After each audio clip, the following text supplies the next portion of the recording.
Buenas tardes a todas y a todos.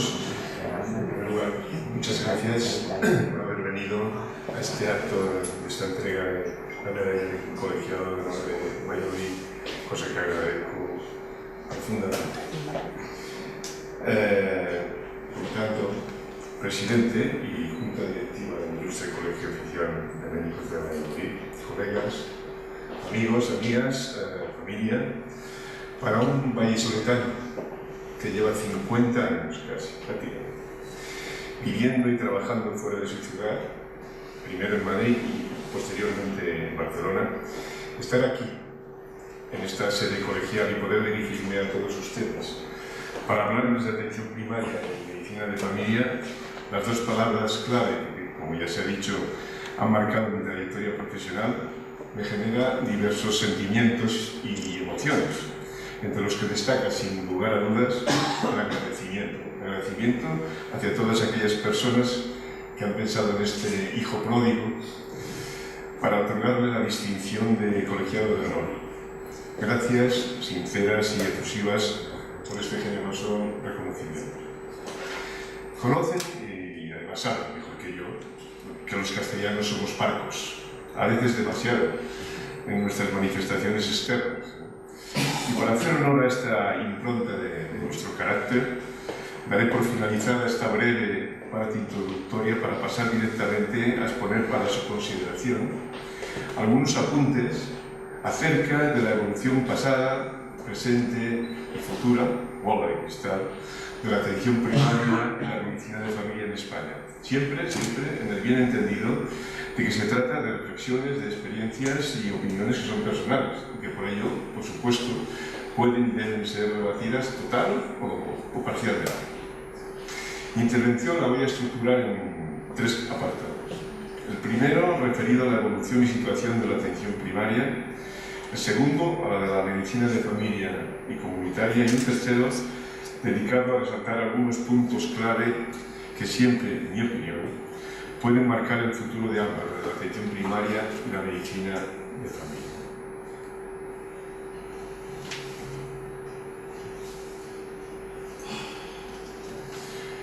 Comencemos por la atención primaria.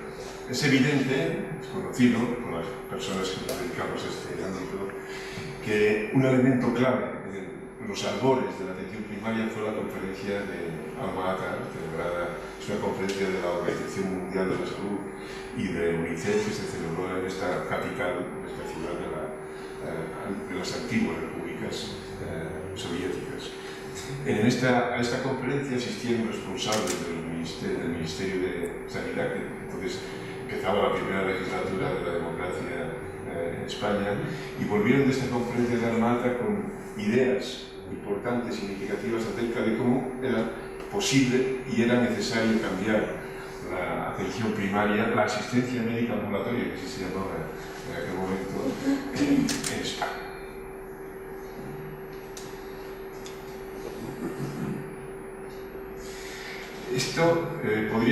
Esta proyección que os pongo ahora, tiene la friolera de 36 años.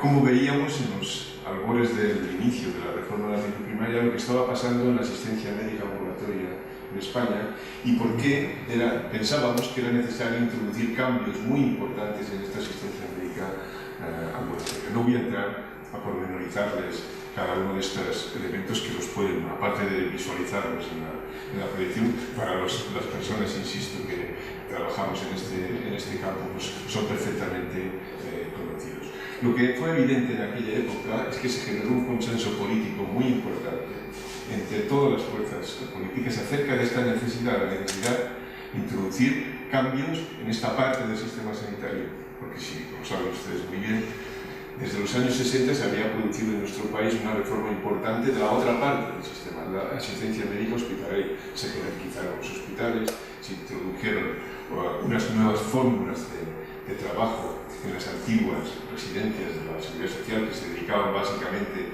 antes a la cirugía y a la atención de partos y la traumatológica, pero no a las actividades propias de medicina interna al ingreso de pacientes, en algunos casos de larga estancia y por tanto que era necesario, aparte o complementar esos cambios que se habían producido en los hospitales por otros semejantes en el ámbito de la atención primaria. Y se puso en marcha la reforma de la atención primaria, una reforma de la atención primaria que se inició desde el punto de vista legislativo, luego lo veremos en nuestra proyección, en el año 1964, se ha comentado antes, el decreto de zonas básicas de salud en España se produjo concretamente en febrero de ese año. Y aquí tienen en esta proyección, en mi perspectiva, cuáles eran los elementos fundamentales que caracterizaban esa reforma de la atención primaria. Era situar la atención primaria como puerta de entrada del sistema, por donde deberían pasar todas las demandas de atención de salud de los ciudadanos antes de acceder, en general, a la atención sanitaria especializada, a la cual se daba acceso a los hospitales, sobre todo en los casos de atención urgente.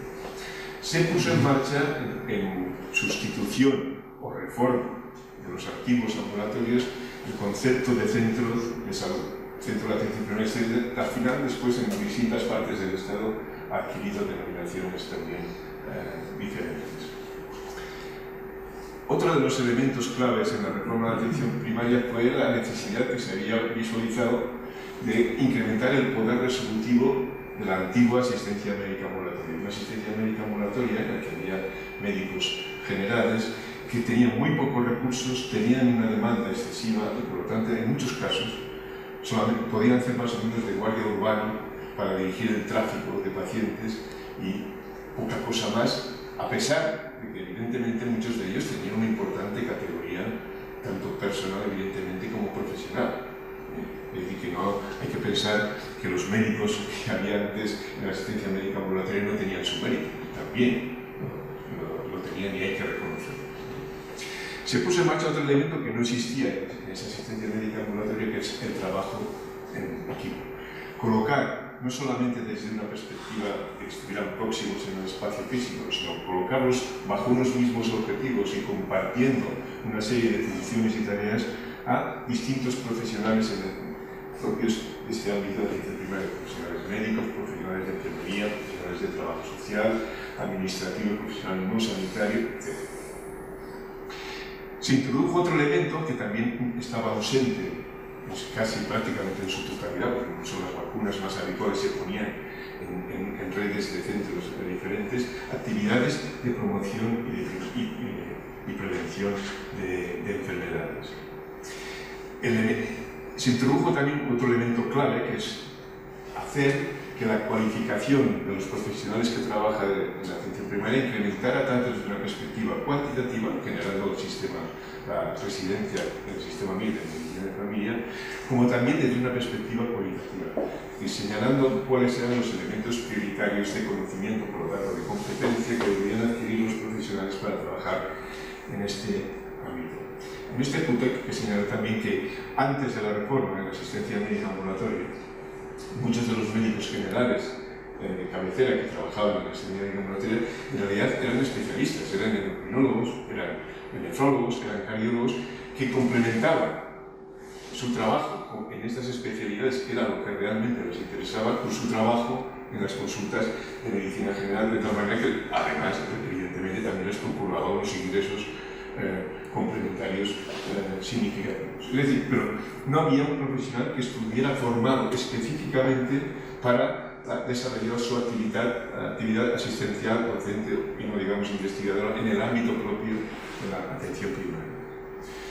Y se introdujeron dos elementos también que hasta entonces eran exclusivos del hospital, que eran la docencia y la investigación. Evidentemente al inicio estamos hablando de, digamos así, de estructuras muy germinales, muy elementales de docencia y de investigación, pero ya se instauró la consideración de que estos dos elementos clave de la actividad de un profesional sanitario no eran exclusivos de una parte del sistema, como hasta entonces, sino que también se podían y se debían desarrollar en el ámbito de la atención primaria. Aquí ven que este proceso de reforma de la atención primaria como es lógico, era imposible que se desarrollara de un día para otro. Fue un proceso lento. Quizás, y esa es mi opinión personal, más lento de lo que debería haber sido, porque eso produjo un elemento que yo creo que fue bastante distorsionador, que es la convivencia durante bastantes años de los dos sistemas. El sistema no reformado de médicos que seguían trabajando dos horas y media en su consulta de acuerdo con los parámetros y las competencias y las actividades de la asistencia médica ambulatoria en relación y con los nuevos profesionales que entraban trabajando en equipo, trabajando a jornada completa y desarrollando esos elementos que les acabo de exponer en la proyección anterior. Por lo tanto, esta convivencia en algunos casos no era fácil. Incluso generaba agravios comparativos entre unos y otros, porque también se lo tengo que decir, el sueldo que cobraban unos y otros era el mismo.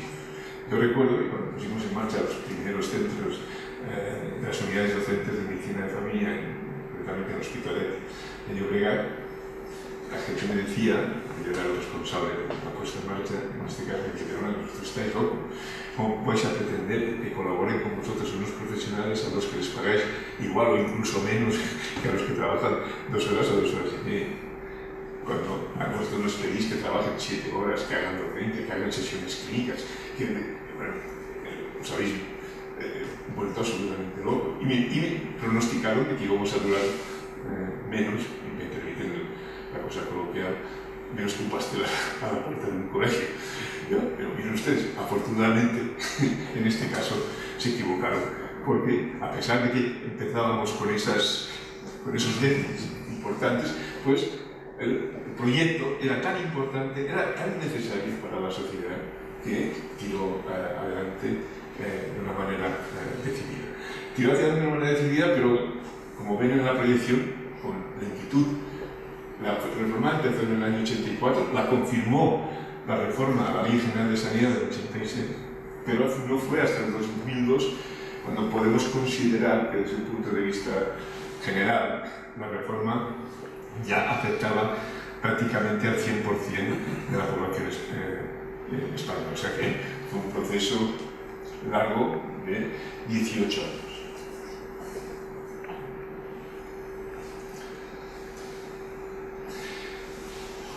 Unos apuntes sobre problemas importantes que siempre ha tenido la atención primaria, no que los tenga ahora. Porque muchas veces hablamos y dicen, no, la atención primaria es que ahora, después de la crisis, no tiene dinero, efectivamente. No tiene el dinero suficiente para poder seguir desarrollándose y progresando. Pero es que ese problema no es de hoy. Ese problema lo venimos arrastrando prácticamente desde los inicios de la reforma. Hay mucha gente que incluso se atreve a cuantificar, dice, no, bueno, la reforma de la atención primaria, la atención primaria ahora tiene más o menos un 14-15% del presupuesto, y mientras que la parte hospitalaria tiene el 65% del presupuesto. Pero, repito, eso es una tara que tiene la atención primaria desde siempre. Tenemos una financiación insuficiente y además, sí que es cierto que durante estos últimos años de la crisis, que como saben ustedes nació a partir del año 2008, se ha ido acentuando. O sea, en la crisis que ha habido recortes en el sistema sanitario para todo el mundo, pero la parte del sistema sanitario que más ha padecido esos recortes con más intensidad y que además le ha afectado más es la atención primaria. Por lo tanto, financiación insuficiente como un elemento, repito, que no es de hoy, de ayer, sino que es de siempre, desde que existe. Otro problema que también existió, existe y esperemos que no siga existiendo, es el que hace referencia a la propia estructura y la organización de los centros y de los equipos de atención primaria. Se hicieron, bueno, por el problema también de la escasez de recursos, ya a mediados de los 80 ya se hicieron unos centros de salud que eran en muchos casos no eran centros con edificios nuevos, eran reformas de los antiguos ambulatorios de la asistencia médica ambulatoria. ¿Y esto qué significó? Pues que desde el punto de vista incluso de la estructura física, pues tenían problemas significativos en cuanto a la escasez de espacios. También se organizaron así porque como la reforma de la atención primaria no partió de cero, sino que es la heredera de la asistencia médica ambulatoria, pues por ejemplo se pensó que, bueno, si en la asistencia médica ambulatoria una consulta determinada lo podían utilizar al día 5 médicos, en términos de 2 horas cada uno, salía uno y entraba el siguiente, y así sucesivamente a lo largo del día, pues vamos a conseguir que la reforma de la atención primaria lo utilicen 2 o 3. ¿Eso a qué llevó? A que se produjera un elemento que se está padeciendo hoy todavía, evidentemente, que es la despersonalización del ámbito de trabajo de los profesionales. Y eso es un elemento que dice, bueno, no, tampoco es para tanto, sí que es para tanto. Porque eso genera una enorme desmotivación en los profesionales que trabajan en el ámbito de la atención primaria, en no tener ni un ámbito de trabajo que puedan considerarlo como suyo propio, como suyo personalizado, incluso con las fotos de la familia puestas al lado de la mesa de la consulta. También, como se seguía el esquema de la antigua asistencia médica ambulatoria, digo, bueno, no, pues, la organización del trabajo, de la actividad, pues empieza a una hora y acaba a otra hora. Y además es así para todo el mundo. Estrategia de café para todos en cuanto a la organización del trabajo. Y se introdujo una importante rigidez en la organización del trabajo.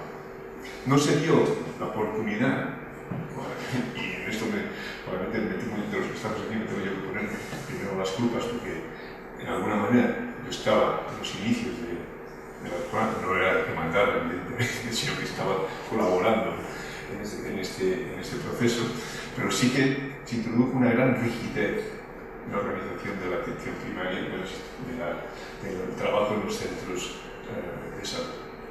Y este ha sido un elemento también, digamos así, negativo, que ha venido influyendo en la estructura propia del trabajo en el ámbito de la atención primaria. También, por esa herencia de la asistencia médica ambulatoria, dicen, bueno, aquí la actividad esencial del profesional de atención primaria, ¿cuál es? La atención de pacientes, pues, como es lógico, pero se organizó el trabajo de tal manera que casi era imposible realizar otras actividades que no fuera la atención clínica de las personas que teníamos delante en la consulta. Y eso llevó a que se dejaran de lado toda otra serie de actividades que son propias también de la atención primaria. Aquí en nuestro país, como acabamos de decir, ¿no? La medicina de familia no se llama solamente medicina de familia, se llama medicina de familia y comunitaria. Se le puso ese segundo apellido porque lo que se pretendía era que los profesionales que trabajaban en este ámbito, aparte de ver a la persona que tenían delante en la consulta, fueran capaces de organizar y de hacer asistencia con una perspectiva del entorno en el que se movía esa persona, tanto de la perspectiva familiar, el primer apellido, pero también desde la perspectiva de la comunidad en la que trabajaba y vivía esa persona. Y ese apellido comunitario ha sido uno de los que más ha aparecido a lo largo de todos estos años en el desarrollo de la reforma de la atención primaria. Y para mí, otro elemento que creo que es muy importante y que lesiona gravemente la motivación de los profesionales de atención primaria es que no hay una carrera profesional satisfactoria en este año. Lo digo siempre, me lo podéis permitir en terreno coloquial. Un profesional acaba la residencia a los 28 años, entra en un centro de atención primaria, centro de salud, en un equipo, y ahí acabó su carrera, excepto que le castiguen nombrándole en un momento determinado coordinador porque hay que resolver una serie de problemas en el centro o en el equipo. Es decir, que ese profesional que a los 28 o 30 años empieza en una actividad se va a jubilar exactamente en la misma situación. Y no hay una perspectiva de cambios ni cuantitativos, ni cualitativos, ni en las responsabilidades, ni en la actividad. Puede ser tutor, con lo cual tendrá más trabajo todavía, porque aparte tendrá residentes a los que tiene que atender y tendrá que realizar toda una serie de actividades propias de esta actividad. Pero no hay una carrera profesional en el sentido de diversificación de las actividades posibles de los profesionales, diversificación de sus, digamos así, ámbitos de responsabilidad. No existe la figura del consultor, no existe la figura de la persona de referencia, no en temas de especialidad, sino en temas propios de la atención primaria. Este es, para mí, otro de los elementos claves que condicionan de una manera, en este caso negativa, el ámbito de la atención primaria. Apuntes. Vamos a hablar un momento sobre medicina de familia y comunitaria. Antes se ha comentado, la persona a la que hay que atribuir el mérito es así, y no solamente el padre, el abuelo, el tío, todo en la medicina de familia hay que reconocerlo así, es el profesor José María Segovia. El profesor José María Segovia de Arana, en la primera legislatura democrática española, tuvo la visión de que este cambio de la asistencia médica ambulatoria de nuestro país tenía que tener un profesional nuclear, el profesional clave, y dijo, este es el médico de la familia. Y en vez de ponerle el nombre, como hemos comentado antes, el médico de familia americano, sabéis que en otros países de Europa no se llama médico, se llama médico general, y en el practitioner, por ejemplo, en el ámbito anglosajón, dijo, bueno, vamos a llamarle medicina de familia y comunitaria. No sé, yo no lo he conseguido saber muy bien quién le dijo a Segovia de Arana, no lo limites a medicina de familia, ponle también el apellido de comunitaria. Yo no lo sé, igual Verónica sí que lo sabe. Pero yo no lo sé. Pero bueno, a lo que vamos, el mérito esencial lo tiene este hombre que nos dejó desgraciadamente hace ya 3 o 4 años, no recuerdo exactamente. Ese señor que se murió bastante mayor, pero se mantuvo activo prácticamente hasta el final. Esa es la persona a la que hay que reconocerle todos los méritos en relación con la restauración de la medicina de familia en nuestro país. Y tuvo una visión que era controvertida en aquel momento, porque dice, bueno, vamos a poner en marcha esta figura profesional sin tener cambiado, sin haber puesto en marcha la reforma, porque estamos hablando del año 78, cuando el profesor Segovia de Arana puso en marcha en el sistema MIR la especialidad de medicina de familia, y antes que la reforma, o sea, por antes, comenzó en el año 84, es decir, hubo un intervalo de 6 años en los que realmente se puso en marcha la formación de un profesional para el que no estaba definido claramente, al menos, el campo de actuación. Pero al final acertó. Y acertó porque realmente cuando se puso en marcha el cambio legislativo ya se disponía de un colectivo de profesionales que había sido formado específicamente para asumir esos cambios. Es decir, que eso que de entrada mucha gente le criticó al profesor Segovia de Arana de que empezaba la casa por el tejado para venderlos, no, fue un acierto, porque realmente cuando se pusieron en marcha los cambios legislativos ya teníamos un conjunto de profesionales específicamente preparados para ello. Esa es la parte que hace referencia a este primer punto que veis aquí en la aparición, que es el concepto de medicina de familia y comunitaria. Evidentemente que en nuestro país, como os acabo de decir, a partir del año 78 se desarrolló la formación de posgrado en medicina de familia, y realmente España es uno de los países que a nivel mundial tiene más prestigio en la formación posgraduada de medicina de familia. No voy a entrar en las cifras concretas, pues tenemos interés, pero son más de 50.000 o 60.000, Verónica seguro que sabe mejor que yo, en el número de profesionales que la forma nacional. Estamos hablando de unos volúmenes de profesionales muy importantes. Y además, pues, se ha hecho a través de unos programas de formación posgraduada que se han ido modificando a lo largo del tiempo, se han ido adaptando a las vicisitudes que ha ido atravesando el proceso de reforma de la atención primaria, y que realmente tiene una solidez conceptual, metodológica y, lo que es muy importante, evaluativa, de evaluación. Yo creo que, si no mejor, mínimamente o equiparable a cualquier otra especialidad. Es decir, que En formación de posgrado podemos estar orgullosos realmente de lo que se ha hecho en nuestro país en el campo de la medicina de familia y comunitaria, que, como os digo, nos ha colocado en una situación de referencia a nivel mundial. Hay problemas, es obvio, ¿no? Pero lo que sí es claro es que los programas de medicina de familia incluso han actuado muchas veces como punta de lanza para introducir cambios en la globalidad del sistema. Tenemos aquí una persona como Verónica Casado que ha trabajado y trabaja durante muchos años en el sistema y creo que estará de acuerdo conmigo que realmente ha habido un trabajo muy bueno y muy importante en el terreno. Pero tenemos otro tercer elemento aquí en la proyección, que es la universidad, y aquí hemos pinchado, hablando en términos también coloquiales.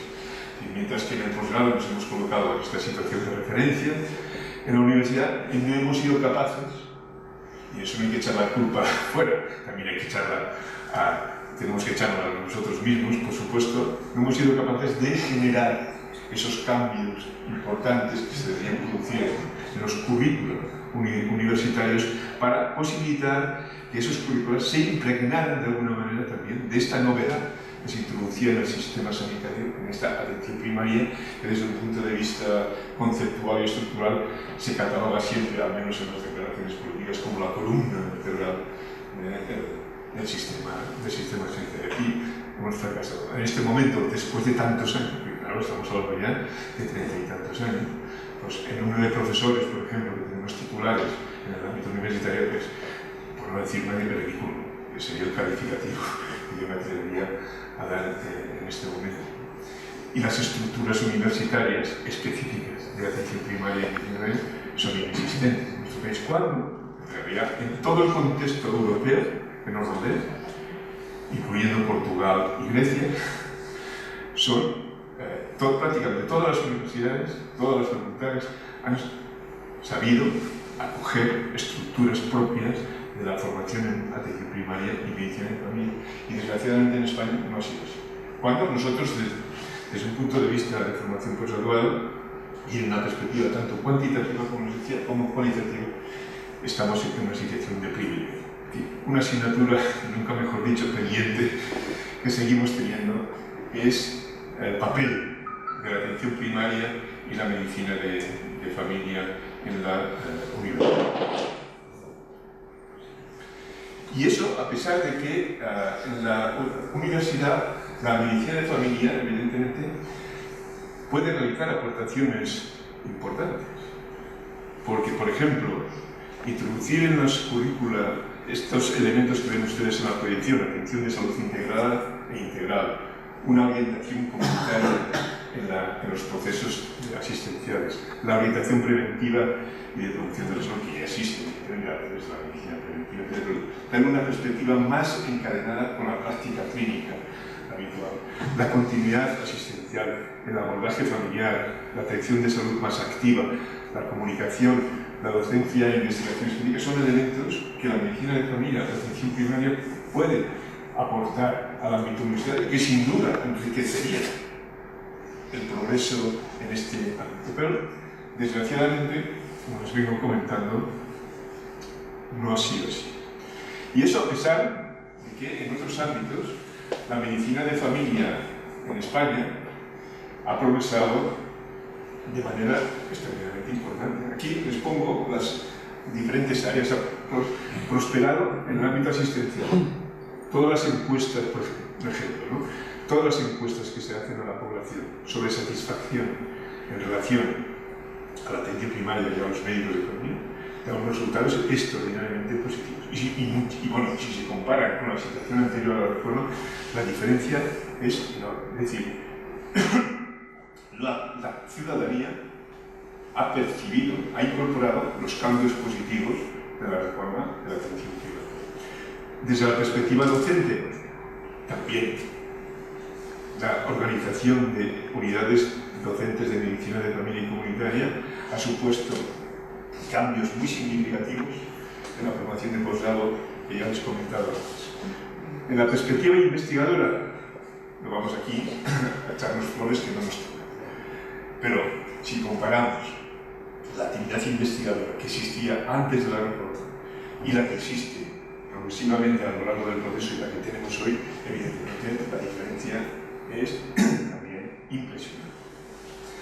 En la perspectiva asociativa, es cierto que seguimos teniendo tres sociedades en el ámbito de la atención primaria. Tenemos la Sociedad de Médicos Rurales y Generalistas, tenemos la Sociedad de Medicina General y la Sociedad Española de Medicina de Familia y Comunitaria.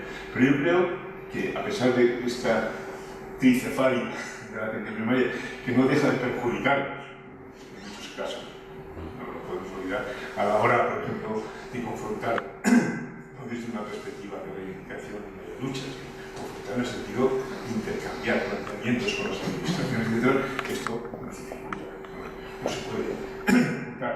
Es que sería conveniente caminar hacia una unificación de las tres, yo creo que eso se viene predicando desde hace muchísimos años, pero bueno, pues también probablemente lo da el país, pues todavía no hemos logrado avanzar de una manera significativa.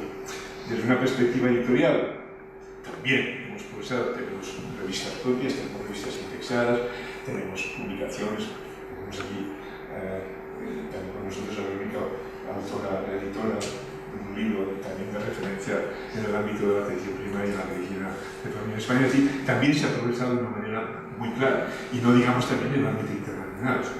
Ese prestigio de la medicina de familia y atención primaria en el ámbito de posgrado nos ha llevado también a ejercer papeles de liderazgo en el ámbito europeo, la organización, y en el ámbito mundial, la Organización Médica de Familia, y en el ámbito latinoamericano. Creo que eso es obvio de que España también es un país de referencia en este campo. Y a pesar de todo esto, de estos avances positivos en estas áreas, la percepción social y la percepción profesional de la medicina de familia comunitaria en España ha mejorado, sin ninguna duda, pero no ha mejorado lo suficiente.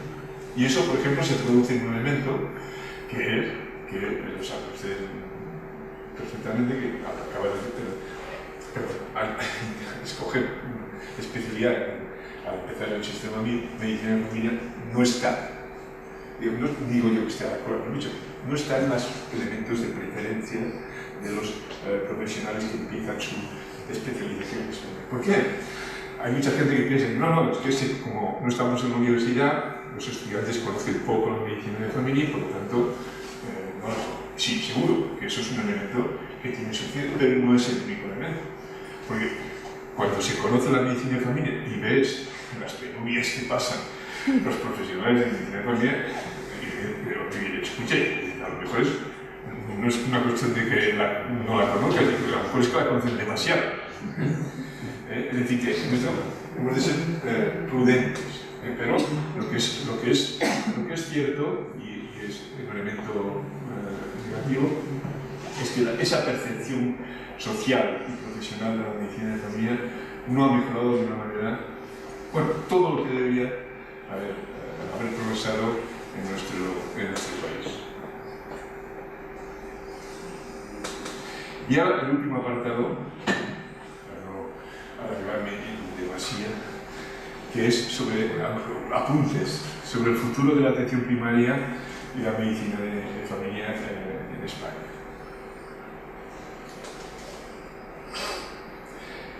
Quiero introducirles un elemento que seguro que en el que yo personalmente digo, insistiendo, dando la vara, pero me parecía demasiado poco formal, insistiendo en los últimos años, que es la necesidad de introducir cambios, pero no cambios de parcheo, cambios superficiales en la comunidad, sino cambios en profundidad en el modelo de atención primaria. De tal manera que dejemos de hablar incluso de atención primaria y empecemos a hablar siempre de atención primaria y comunitaria. Es decir, que en esta estructura del sistema sanitario le coloquemos también este segundo apellido que tiene la especialidad de medicina de familia y comunitaria. Y que seamos capaces de generar un cambio en el modelo de atención primaria. Yo ese cambio, de una manera visual, evidentemente esquemática, lo resumo en esta proyección que ven ustedes aquí. Esta especie de huevo de avestruz o elipse es un territorio que puede ser un sector, que puede ser un distrito, que puede ser un área de salud, depende también de la nomenclatura que exista en las diferentes partes del Estado español. Pues bien, yo creo que hemos de dar la perspectiva comunitaria y por lo tanto la perspectiva territorial a la actual atención primaria, en la cual el núcleo sigue siendo esa parte que tienen ustedes en verde, que es el equipo de salud, el equipo de atención primaria formado básicamente por médicos de familia, enfermeras y auxiliares administrativos sanitarios. Ese es el elemento de referencia poblacional. Pero ese elemento de referencia poblacional tiene que trabajar de manera integrada y coordinada con estos otros que ven ustedes aquí, que incluyen, como ven arriba de la proyección, otros especialistas clínicos. ¿Qué quiere decir eso? Que también hay especialistas distintos a los médicos de familia y a los pediatras que trabajan en el ámbito de la atención primaria y que por lo tanto se tienen que coordinar funcionalmente con ellos. Por ejemplo, con los otorrinos, los oftalmólogos, los dermatólogos, son profesionales que, excepto los que se dedican a tecnologías determinadas, han de trabajar en el ámbito del ambulatorio, en el ámbito de los pacientes que no están ingresados en los hospitales. No digamos de los profesionales de salud mental. Es decir, y no digamos los otros profesionales de salud pública. Son elementos que tienen que estar cada vez más integrados desde una perspectiva funcional con los equipos de atención primaria. Y esto hará que la perspectiva de trabajo, y por lo tanto eso se tiene que traducir en la organización y en las actividades de los miembros de los equipos, adquiera esta visión comunitaria. Es la manera, yo creo, de, por un lado, me lo van a permitir, de generar una masa crítica suficiente para, iba a decir oponernos, para estar en el sistema sanitario y hacer valer nuestra potencia para generar y para captar esos elementos que estamos deficitarios de organización, de financiación y por lo tanto presupuestarios. Creo que es necesario que los políticos comiencen a visualizar el sistema sanitario como compuesto por dos grandes bloques. Uno, que está compuesto por los hospitales de agudos esencialmente y con tecnologías más o menos complejas, y otro gran bloque que es la atención de las personas que no están ingresadas y que por lo tanto podríamos denominar a esta parte subsistema de cuidados. Eso es, todas estas profesionales que ven ustedes incluidas en este ámbito serían los que formarían este subsistema de atención clínica y cuidados.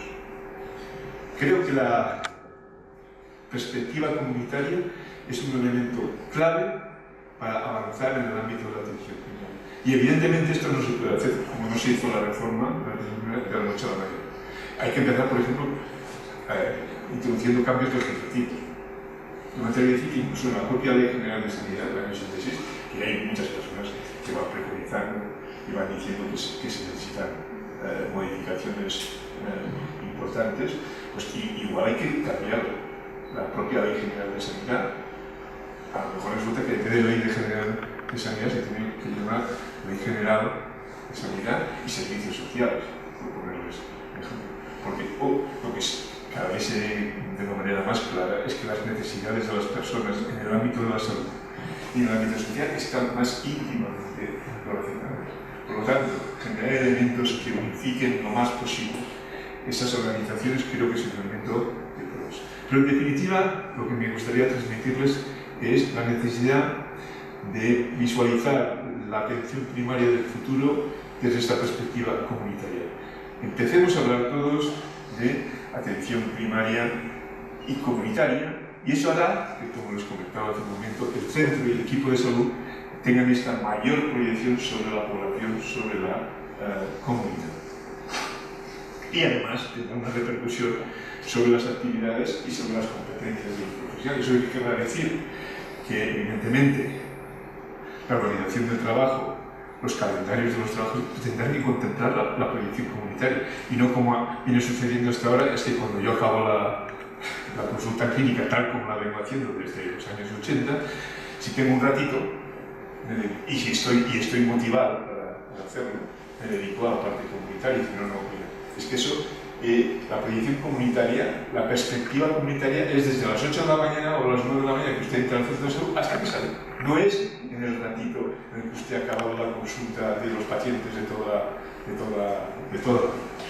Y evidentemente las competencias. ¿Eso qué quiere decir? Que los programas de formación tienen que contemplar este cambio de paradigma, de proyección en la formación de los profesionales, tanto en el ámbito del grado, evidentemente, como en el ámbito del posgrado. Una palabra para... Sabía que Verónica iba a decir, no podemos dejar de hablar de la troncalidad, un elemento en el que ella ha trabajado y trabaja y va a seguir trabajando en el futuro. ¿Qué papel tiene que tener la medicina de familia en la troncalidad? Evidentemente que tiene un papel clave. Un papel clave, ¿por qué? Porque la medicina de familia está dentro de lo que podríamos denominar el bloque de especialidades transversales, o sea, aquellas en las que inciden competencias de muchísimas otras especialidades, prácticamente de todo el área médica y parte de la tecnología software, ¿no? La tecnología de baja complejidad en cirugía, ¿no? Por lo tanto, una especialidad transversal. Por lo tanto, los profesionales de la troncalidad, lo que se pretende precisamente con este nuevo es generar más transversalidad en la formación, o sea, conseguir que haya profesionales que no sepan solamente de su parcelita de la cardiología intervencionista, sino que tengan otros elementos, competencias, pues es evidente que tienen que tomar contacto con la medicina de familia común.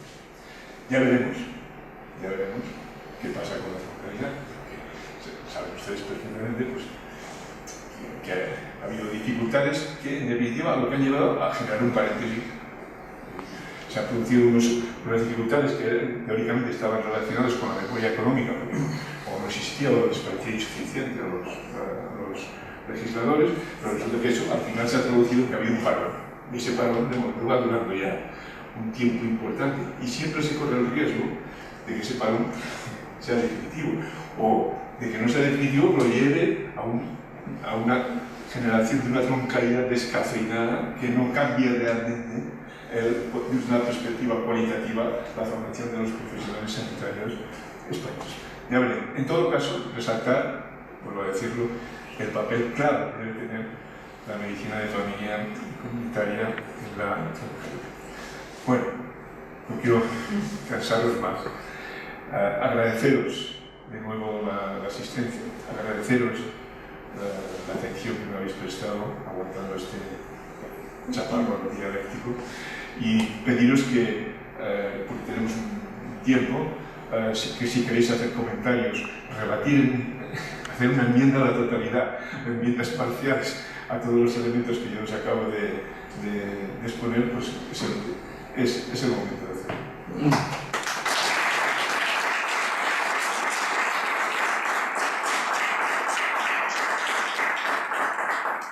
Lo que ya le he dicho al principio.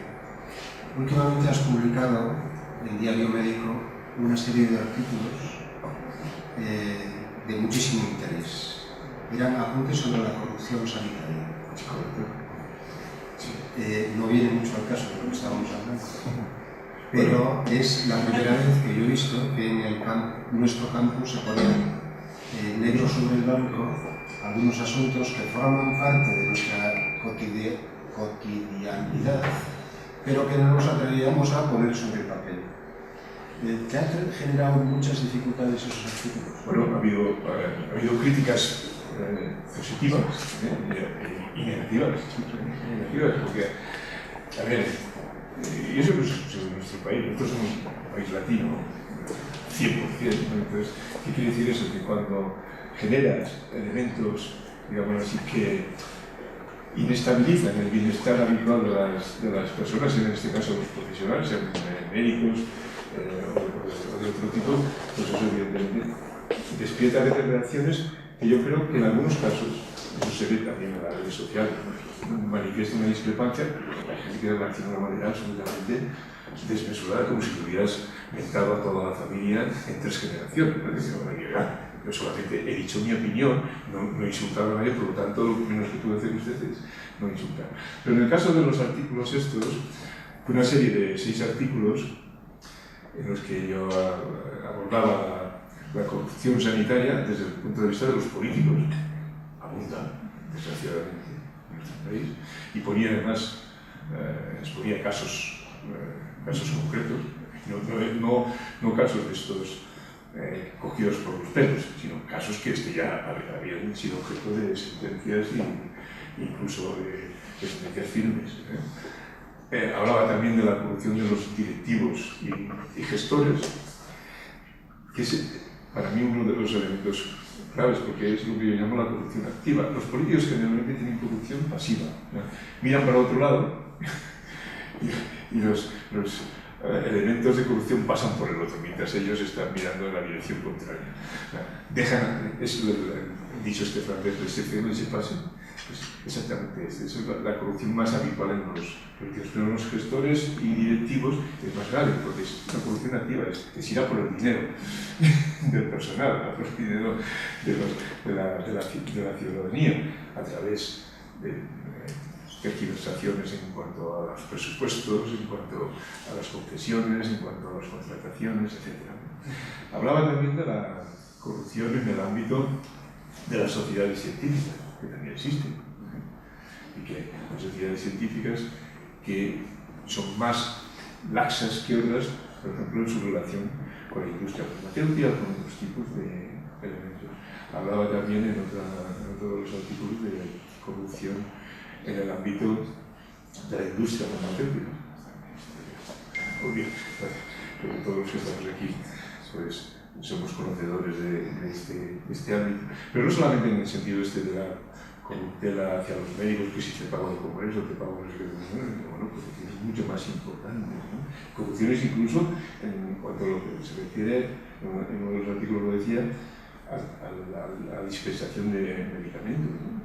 Gente que, por ejemplo, en nuestro país ha exportado medicamentos de oficinas de farmacia, porque en nuestro país son más baratos. Al comprarlos ellos con los precios fijados por el Ministerio, tenían la obligación de venderlos en nuestro país y los han destinado a la exportación para forrarse, para ganar mucho más dinero. Corrupción también en el propio ejercicio profesional. Hay profesionales, pero en todos los sitios hay garbanzos negros, no nos tenemos que llevar las manos a la cabeza, que pueden en un mundo sobrediagnosticar, sobretratar, indicar elementos, digamos así, que no son necesarios, o que incluso pueden ser asignaturas perjudiciales, ¿no?, para la salud de los... O sea, en definitiva, lo que hice en estos artículos que han tenido una cierta repercusión, porque además han pedido también que continuara con este tema en otros ámbitos. Pero bueno, lo que han hecho ha sido destapar un tema que, como tú decías, Antonio, pues nadie lo decía, salían noticias aisladas en los periódicos, etc., pero no había habido un esfuerzo como que yo hice de intentar sistematizarlo y de agrupar, ¿no?, todos los casos de los distintos ámbitos. Sí.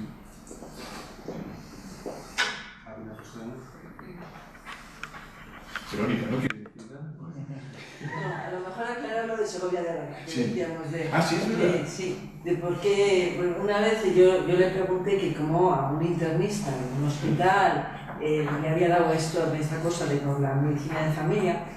Además, él fue, como tú bien sabes, el primer presidente del Consejo Nacional de Especialidades en Ciencias de la Salud y el primer presidente de la Comisión Nacional de la Especialidad, y se rodeó de Schuller, Rothman, es decir, grandes internistas de nuestro país para crear nuestra especialidad. Entonces, claro, yo un día le dije, bueno, ¿y a ti esto de dónde te viene? Entonces, él me contó su historia, y yo al principio no lo entendí, porque me dijo, esto... me viene yo lo entendí de Colombia, dije, ¿Colombia? ¿Cómo que no? De Colombia. En la década de los 70, que los médicos de familia americanos habían sido muy activos, es decir, empezó la década de los 60 a crearse ya las primeras promociones de medicina de familia en departamentos de medicina de familia ya creados en universidades americanas. estaban, bueno, eran muy potentes desarrollando la especialidad. Entonces él les conoció cuando estuvo en las universidades americanas y dijo, esto me gusta y esto lo quiero. Y había un grupo de médicos de familia que hacían medicina de familia y comunitaria, entendían el concepto de comunidad y por eso vino esta cosa. Y además, yo le quería mucho a Segovia de Arana porque una vez hablando de la troncalidad me dijo, ¿te crees que estás inventando algo? Dice, cuando hicimos el primer proyecto del MIR ya teníamos el concepto de troncalidad. Lo que pasa es que es muy difícil y bueno, pues era... Es así. Yo fui secretario del Consejo de Especialidades Médicas entre el 84 y el 87 y que el presidente era don Luis Hernando Avendaño, que también nos ha dejado recientemente. Y hicimos un primer borrador de troncalidad en el año 1986. Yo quería volver a influir sobre el tema de la corrupción. Sí. Bien. Sí, viniendo de donde viene y viviendo la medicina donde la ha vivido en los últimos años, allí la corrupción estaba institucionalizada. La dicotomía. Sí. ¿Existe o ya no existe? Ha disminuido. Te puedo decir claramente que no ha desaparecido del todo, pero ha disminuido de una manera muy clara. O sea, sabéis lo que es la dicotomía, no os voy a explicar.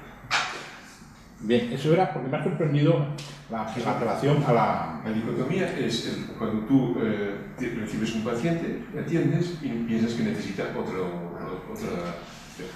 sea una exploración diagnóstica o sea otro abordaje clínico con otro profesional. Y entonces tú te pones de acuerdo con el otro profesional y dices, bueno, si yo te remito sistemáticamente este tipo de pacientes para que reciban a cambio me das un porcentaje. El 20, el 30, el 40. Bueno, eso a negociar en cada situación. Le pido disculpas porque quería hacerle una puntualización, quizá desde mi punto de vista, como ha dicho que iba a admitir. A ver, yo entiendo que la formación de los especialistas la hace el empleador único para formarse sus propios especialistas. Dentro de este contexto hemos llegado a la situación en que hoy, teóricamente, el empleador, el que promueve la formación de MIR, es uno solo. Sin embargo, no es cierto que el empleador sea único, sino que hay 16.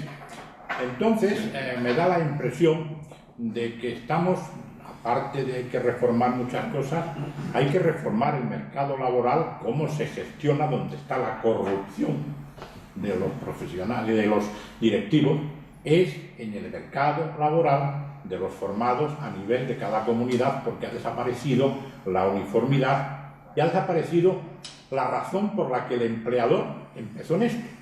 Porque el empleador empieza en esto poco antes de Segovia de Arana, es el que contrata a Segovia de Arana como director de Puerta de Hierro, que es Diego Figuera Emery, que es el que pone y convence a los empleadores de entonces, a los políticos de entonces, que hay que hacer esto. Y se da la circunstancia de que hacen un experimento en contra de todo lo que era la asistencia anterior, que es Puerta de Hierro, y hacen el monumento a lo que venían haciendo, que es la paz. Colocan a unos que creen que van a ser los que les va a servir en este asunto en un lado y a los otros en el otro. Y Segovia de Arana es un rescatado de Santiago de Compostela, de donde había sido catedrático, porque no era el primer candidato a ser el director, sino era Diego Perianes, que Carlos Jiménez Díaz le obligó a renunciar, y entonces desde Santiago de Compostela se trajo Diego Figuera Emery a Segovia de Arana, que luego ha hecho todo esto. Pero también hay que tener un recuerdo para Diego Figuera Emery, para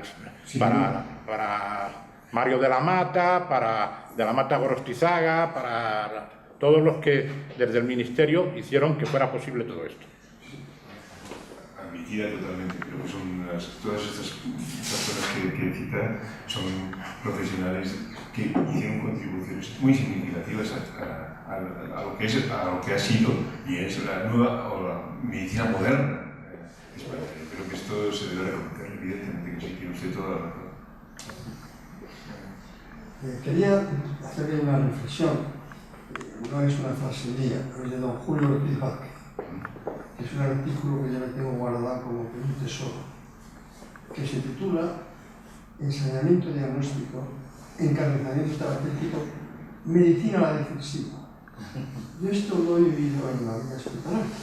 Hay médicos que ven con temor a una disensión con el paciente. Me da la impresión, porque estoy muy cercano a la medicina de familia, por razones de amistad personal, que mi médico de cabecera son médicos de familia, y creo que hubiera sido más feliz siendo catedrático y siendo docente universitario y ejercitando la medicina en la medicina de familia, que la encuentro más cercana, más humana, más próxima al enfermo. Y creo que ese defecto, esa triada de ensañamiento diagnóstico, característico terapéutico y medicina defensiva, se da más en el mundo hospitalario que en la medicina de familia. Sí, porque es cierto. Le encarece terroríficamente el gasto sanitario. Y la economía de la salud, como usted sabe muy bien, es finita. Es un bien social intocable, pero finito. Y eso a mí me preocupa mucho, el temor a ser una disensión con un paciente. Cierto. Literal, me emociona que tengas este artículo de Otiva, que fue mi primer maestro. Yo hice la residencia de medicina interna en La Paz, y Otiva, que era el jefe del departamento de medicina, una persona que siempre tenía una, efectivamente ya falleció hace bastantes años, pero que tuve siempre una consideración máxima, porque era no solamente profesionalmente, personalmente y humanamente, era un 10, ¿no? sobre el mundo. Y en relación al, es cierto, evidentemente, que la medicina defensiva y que genera sobre el diagnóstico y sobre el tratamiento para evitar las situaciones conflictivas de inflamaciones. Nosotros, entre paréntesis, somos de los países que tenemos todavía un nivel más bajo de reclamaciones médicas de los países desarrollados. No estamos hablando de los subdesarrollados o en vías de desarrollo. Es decir, que todavía nos queda un recorrido en todo este terreno muy importante y para el que hemos de prepararnos. Y no hemos de prepararnos a través de la medicina defensiva, ¿no? Hemos de prepararnos a través de la generación de transparencia en las actividades de los profesionales y de una potenciación muchísimo mayor de la que tenemos ahora del consentimiento informado, una herramienta para mí absolutamente clave para abordar este tipo de problemas que, repito, en nuestro país todavía están en un nivel bastante bajo, pero que evidentemente yo creo que van a ir subiendo. Una última cuestión, señor Mario. Muy brevemente, ¿es optimista acerca de la medicina de familia y la atención primaria en España? Sí, lo digo rápidamente. Yo, a ver, soy optimista por naturaleza. En el terreno personal ya podríamos hablar en otras vertientes, pero en el terreno profesional sí soy optimista. Yo creo que la medicina de familia, ya también desde la perspectiva económica, ha venido para quedarse y para crecer. Esto es fijo. ¿Por qué? Porque responde a unas necesidades, tanto desde la perspectiva colectiva como desde la perspectiva personal. Yo creo que cada vez se está visualizando que los sistemas sanitarios que están basados únicamente o esencialmente en la tecnología y en los abordajes diagnóstico-terapéuticos complejos no son sostenibles. Es necesario no rebobinar ni retroceder, no, es necesario reorientar, volver otra vez a decir, bueno, vamos a ver, cuáles son las necesidades predominantes en la población urbana entre 70 y 80 años y generar nuevos elementos organizativos y de asistencia acordes con esa detección de necesidades. Yo creo que se ha perdido un poco digamos así, en la corriente del progreso científico y tecnológico, que es imparable y así debe ser y debe seguir, por supuesto, produciéndose. Solamente estamos en ese carril y hay otros carriles. Hay otros carriles que son eso, por ejemplo, lo que comentábamos antes de la conjunción de las necesidades sanitarias y sociales. Cada vez eso es más obvio con el tema de la cronicidad. Estamos viendo que cada vez hay personas que viven solas, personas mayores, y que, aparte de los problemas sanitarios, tienen necesidades sociales muy claras. ¿Quién va a proporcionar, a atender esas necesidades? Desde la atención primaria, desde la medicina de familia, desde esa perspectiva más comunitaria, más intersectorial, que es todos los planteamientos que yo creo que cada vez la salud, y me vais a permitir el paréntesis que me alargue un poco, pero la salud no es más un componente de la calidad de vida. Y la calidad de vida no nos proviene solamente de que uno tenga una enfermedad o no lo tenga, es multifactorial y multisectorial, proviene de la calidad de la vivienda que tiene, de la calidad de las comunicaciones que tiene, de la calidad de la enseñanza que tienen sus hijos, de muchísimos factores. Y esos abordajes intersectoriales cada vez van a ir creciendo. A ver si no nos quedamos fuera. Eso. Don Armando, muchísimas gracias. Gracias a vosotros. Estamos a la sesión.